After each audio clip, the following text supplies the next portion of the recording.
Kemudian setelah peristiwa yang besar itu terjadi, kaum muslimin terbebas dari pemboikotan itu, datang peristiwa yang menyedihkan juga. Setelah itu wafatnya Khadijah radhiyallahu anha, jadi istri Rasulullah yang sangat setia itu, yang sudah kita ceritakan sirah kehidupannya, wafat setelah peristiwa pemboikotan tadi. Nah, ini merupakan musibah yang luar biasa. Bukan hanya musibah bagi Nabi SAW, bagi putrinya, keluarganya, tapi juga musibah bagi kaum muslimin. Ditinggal oleh seorang yang bernama Khadijah radhiyallahu anha. Namun semua itu mereka hadapi dengan kesabaran. Tidak lama berselang, wafat juga Abu Talib, yang banyak membela Nabi SAW, bahkan ikut menanggung penderitaan dalam pemboikotan itu bersama kaum muslimin. Abu Talib pun meninggal dunia pada waktu itu. Ini merupakan satu pukulan yang luar biasa. Di dalam sirah itu dikatakan setelah Abu Talib meninggal, kejahatan orang-orang musyrikin Mekah semakin menjadi-jadi. Kalau dulu masih ada yang menahan, masih ada yang disegani, yang ditakuti oleh mereka, ada Abu Talib. Setelah Abu Talib meninggal, sudah mereka semakin jahat, semakin bengis, semakin kejam. Sampai-sampai mereka berencana untuk membunuh Nabi SAW. Karena sosok yang disegani dan ditakuti oleh mereka sudah tidak ada lagi. Sehingga para ulama mengatakan tahun kematian dua tokoh ini disebut dengan Amul Huzni, tahun kesedihan. Walaupun dalam riwayat itu tidak ada riwayat yang sahih mengatakan bahwa tahun kematian Khadijah itu disebut dengan tahun kesedihan, Amul Huzni. Nabi tidak pernah bilang tahun itu tahun kesedihan. Karena masih banyak peristiwa-peristiwa lain dalam sejarah perjuangan Rasulullah yang menyedihkan. Tidak hanya itu. Jadi Nabi tidak pernah bilang itu Amul Huzni. Sahabat juga tidak pernah menamakan tahun itu dengan tahun kesedihan. Tabi'in juga tidak pernah menamakannya. Imam-imam besar sekaliber Imam Syafi'i dan yang seangkatan dengan beliau juga tidak pernah menyebutkan itu tahun Amul Huzni. Mungkin itu muncul istilah itu di kalangan para ulama-ulama mutaakhirin. Ada satu riwayat yang menerangkan bahwa Rasulullah pernah menamakannya sebagai Amul Huzni, tapi riwayatnya lemah. Di dalamnya ada perawi yang bernama Sa'id ibn al-Hasan, seorang perawi yang lemah. Jadi riwayatnya lemah. Jadi selama ini kita mengatakan Amul Huzni, tahun kesedihan, tahun meninggalnya Khadijah dan Abu Talib, itu hanya sekadar penamaan saja, ulama yang memberi nama, bukan bersumber dari Nabi, dari sahabat, tabi'in dan seterusnya. Populer tapi tidak sahih, ya. Jadi kalau dalam kajian sejarah ini, Bapak Ibu sekalian, ada istilahnya masyhur tapi tidak sahih. Dia kisahnya populer tapi tidak sahih. Mungkin terlanjur tersebar di masyarakat, masuk dalam ceramah-ceramah, dalam khutbah-khutbah, jadi populer tapi tidak sahih. Sebagai contoh, setelah peristiwa ini kan ada peristiwa hijrah. Dalam peristiwa hijrah ini banyak yang tidak sahih, yang populer tapi tidak sahih. Umpamanya masalah Rasulullah keluar dari rumahnya, kemudian rumahnya sudah dikepung oleh algojo-algojo Quraisy. Nabi keluar dari rumahnya, kemudian Nabi menaburi kepala mereka dengan tanah sambil membaca salah satu ayat dari surat Yasin, ya. Wa ja'alna min baini aydihim sadda wa min khalfihim saddan, itu yang biasa kalau di Aceh digunakan sebagai doa prabon. Ya, kalau lewat di lampu merah atau lewat ada razia polisi, baca doa itu supaya tidak kena razia, ya. Nah, kadang-kadang salah kaprah orang kita. Ayat itu kan sudah kita jelaskan di mimbar malah subuh Jumat itu. Apa makna dari ayat itu? Tapi digunakan orang untuk perabun, ya, supaya polisi tidak nampak kita tidak bawa helm, tidak pakai helm dan sebagainya. Saya salah digunakan. Jadi katanya malam hijrah itu Nabi membaca ayat itu sehingga tidak bisa dilihat oleh orang-orang musyrikin yang sedang menjaga rumah Rasulullah mau membunuh Nabi. Bahkan Nabi sempat menaburi kepala mereka dengan pasir. Ketika terbangun, kepala mereka sudah dipenuhi pasir. Nabi sudah keluar bersama Abu Bakar berhijrah. Ini kisah ini populer, tapi tidak sahih. Lemah. Ini kisah yang dipersoalkan. Jadi coba nanti dikaji lagi. Mungkin jarang disampaikan ini ya. Misalnya kisah umpamanya, kisah waktu dalam perjalanan hijrah itu, Nabi bersama Abu Bakar Siddiq dalam gua, tiba-tiba kaki Abu Bakar dipatuk ular atau hewan berbisa. Karena ada lubang di situ, Rasulullah sedang beristirahat, beristirahat di pangkuan Abu Bakar. Supaya Rasulullah tidak terganggu istirahatnya, Abu Bakar memasukkan kaki atau tangannya ke dalam lubang yang di dalamnya ada ular berbisa. Supaya ular itu tidak mengganggu Nabi. Maka Abu Bakar rela supaya kakinya, tangannya dipatuk ular yang berbisa. Itu juga kisah bermasalah. Populer tapi tidak sahih. Kan orang kadang-kadang mau cerita ini tentang keutamaan Abu Bakar, hebatnya perjuangan Abu Bakar menjaga Rasulullah sampai-sampai dia rela tubuhnya dipatuk ular berbisa supaya Nabi selamat. Bagus, maksudnya bagus.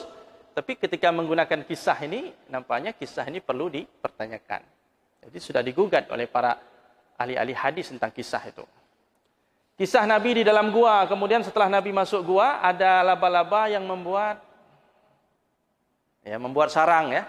Sehingga ketika Al-Gojo itu ingin mencari Nabi, tidak mungkin ada orang dalam gua ini karena ada sarang laba-labanya.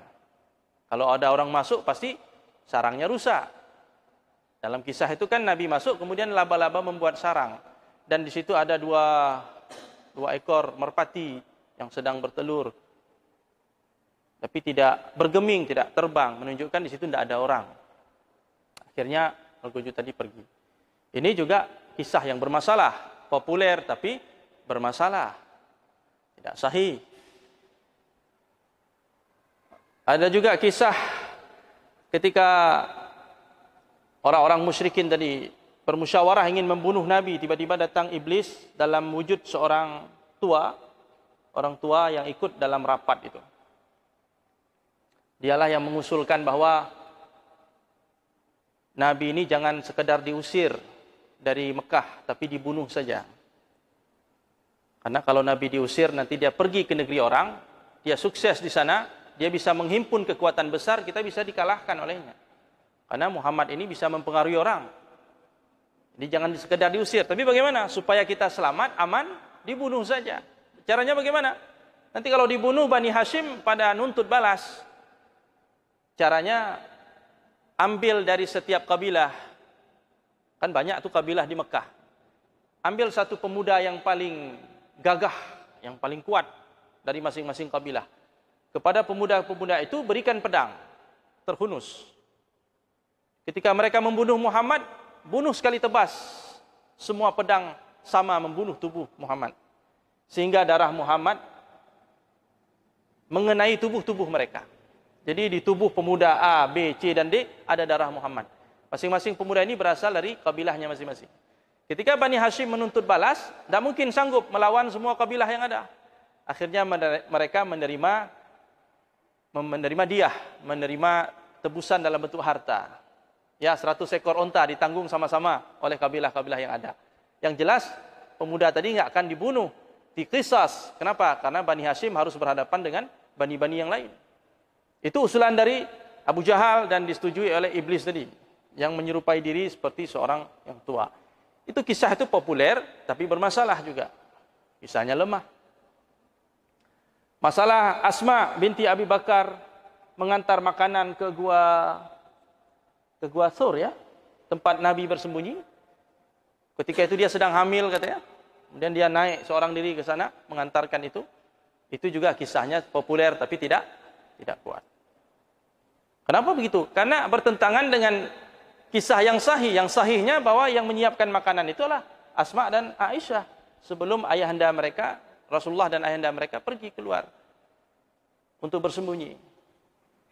Jadi setiap ada kisah yang dhaif ini, ada kisah sahih yang bertentangan dengannya. Ya.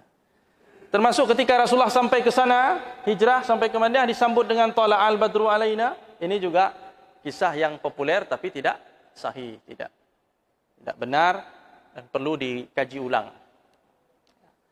Sering itu ya. Kita dengar sampai Nabi ke Madinah, akhirnya dari kalangan Bani Najjar membaca lantunan syair Tala'al Badru alaina min saniyatil wada' dan seterusnya itu. Yang dibaca-baca oleh anak-anak muda ya. Ini juga kisah yang bermasalah. Termasuk bahkan disebutkan dalam buku hadis yang mengkritisi riwayat-riwayat hijrah ini, Ali bin Abi Thalib tidur di atas tempat tidur Rasulullah. Pada malam hijrah itu Ali ditugaskan tidur di atas tempat tidur. Ini juga kisah yang bermasalah. Jadi banyak juga yang dipersoalkan oleh para ulama hadis terkait dengan kisah-kisah hijrah. Ya. Makanya kita tidak singgung di sini. Kalaupun ada mungkin dalam beberapa penyampaian saya menyebutkan kisah-kisah yang ternyata kisah itu tidak benar atau tidak kuat, ya silahkan Bapak Ibu sekalian memberikan sanggahannya, tidak ada masalah. Dulu saya sempat cerita tentang hijrahnya Umar ya. Kisah hijrahnya Umar itu. Ini juga dipersoalkan oleh para ulama hadis. Jadi kalau hari ini saya sampaikan ternyata minggu depan atau pekan depan saya temukan riwayatnya lemah, saya sampaikan kepada Bapak Ibu sekalian. Tidak ada masalah. Ya. Mungkin dalam kesempatan ini belum dapat informasi tentang status kualitas hadis atau riwayat itu. Tapi di kemudian hari kita temukan, tidak ada masalah. Kita terbuka saja.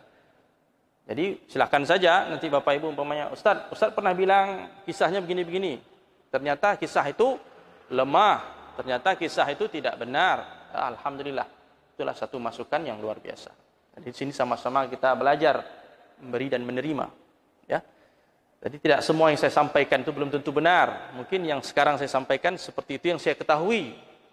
Siapa tahu di kemudian hari apa yang kita ketahui itu ternyata silap atau salah ataupun tidak benar. Bisa saja.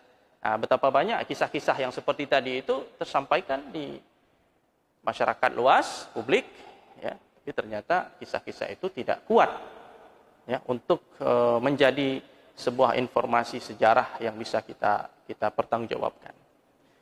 Hadirin yang dirahmati Allah Subhanahu Wa Taala, yang jelas Fatimah radhiyallahu anha juga berhijrah ke Madinah. Tapi bagaimana proses hijrahnya itu, ini kita belum dapatkan informasi yang detail tentang itu. Insyaallah kalau saya temukan saya akan sampaikan kepada hadirin sekalian. Saya rasa cukup pertemuan kita pada malam yang berbahagia ini. Mudah-mudahan bermanfaat. InsyaAllah kita akan lanjutkan pada pertemuan yang akan datang. Aqulu qawli hadza wa astaghfirullah li wa lakum. Subhanakallahumma wa bihamdik. Ashhadu an la ilaha illa anta nastaghfiruka wa natubu ilaik. Assalamualaikum warahmatullahi wabarakatuh.